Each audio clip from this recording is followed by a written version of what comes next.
ঘটনা হৈছে যি হৈছে ইয়াৰ মোৰ মনোভাৱ বাৰে বাৰে ব্যক্ত কৰি আহিছোঁ বিভিন্ন ঠাইত কালিৰ পৰা মই কৰি আহিছোঁ। মই অতিকৈ আচৰিত হৈছোঁ যে প্ৰশাসনে এতিয়ালৈকে নিশ্চুপ হৈ আছে, তেওঁলোকে একো একশ্যন লোৱা নাই। আটাইতকৈ দুখৰ কথা সেইটো। মালিকক মই ক'লোঁ যে ইয়াত একশ্যন হ'ব লাগে, মালিকে মোক ক'লে যে এইটো এডিটেড ভিডিঅ' বুলি কৈ পেলাই আপুনি এইটো অকণমান ঠাণ্ডা কৰি দিয়ক। মোৰ দুখ লাগিছে তেনেকৈ কোৱাৰ কাৰণে, যিহেতু মানুহৰ জানৰ কথা আছিলে। গতিকে মই ডিম বাছ নচলোৱাৰ সিদ্ধান্ত কৰি মই আজি নামি দিলোঁ গাড়ীৰ পৰা।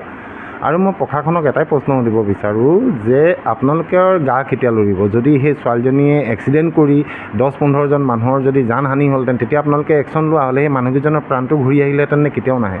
গতিকে এনেকুৱা ধৰণৰ ঘটনা ঘটাৰ লগে লগে প্ৰশাসন হস্তম হ'ব লাগে, দোষীক উপযুক্ত শাস্তি দিব লাগে, গাড়ীখনৰ পাৰ্মিট কৰ্তন কৰিব লাগে, যাতে আগন্তুক দিনত কোনেও এনেকুৱাকৈ ভাবিবলৈও সাহস নকৰে। তেওঁ ড্ৰাইভাৰ হ'ল কি হ'ল, তেওঁ ভুল কৰিছে, তো ভুলৰ শাস্তি দিব লাগে। আৰু অনাগত দিনত মই প্ৰতিজন ড্ৰাইভাৰক এটাই আহ্বান কৰিম, আপোনালোকে এনেকুৱা কাম কেতিয়াও নকৰিব যিখিনি কামত যাত্ৰীৰ জীৱনৰ কথা থাকে। মানুহৰ জীৱনলৈ খেলাৰ অধিকাৰ কাৰো নাই। ছোৱালীজনীয়ে গাড়ী চলাইছে, খুব আদৰণীয় কথা। তাইক আমি ট্ৰেইনিং দিম, তাইক ভালকৈ লাইচেঞ্চ লওক, তাই চলাওক। সুনিতা উইলিয়ামছ মহাকাশলৈ গৈছে, তাইও যাওক, তাই নাইট ছুপাৰ চলাওক, আমি খুব ৱেলকাম জনাইছোঁ। কিন্তু এইটো নিয়ম নহয় যে মানুহ শুই থাকিব, আহি ৰাতি গাড়ী চলাব, তাই কোনো ধৰণৰ এক্সপিৰিয়েঞ্চ নোহোৱাকৈ। আৰু তাই কি গাড়ী আগত চলাইছে আমি নাজানো, কাৰণ বাছ চলোৱা হ'লে আমাৰ চকুত তাই পৰিলেহেঁতেন। তাই বাছ চলোৱা নাই, সেইটো ধুৰুক।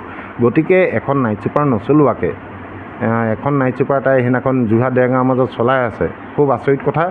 ভগৱানে বচাই দিলে, একো অঘটন নঘটিলে। অঘটন ঘটা হ'লে কিন্তু বিৰাট ডাঙৰ কিবা এটা হানি হ'লহেঁতেন, এইটোতো ধুৰুক।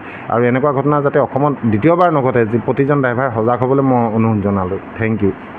যিকোনো খবৰৰ বাবে যোগাযোগ কৰক 7099017330 লগতে 7099017110 নম্বৰত।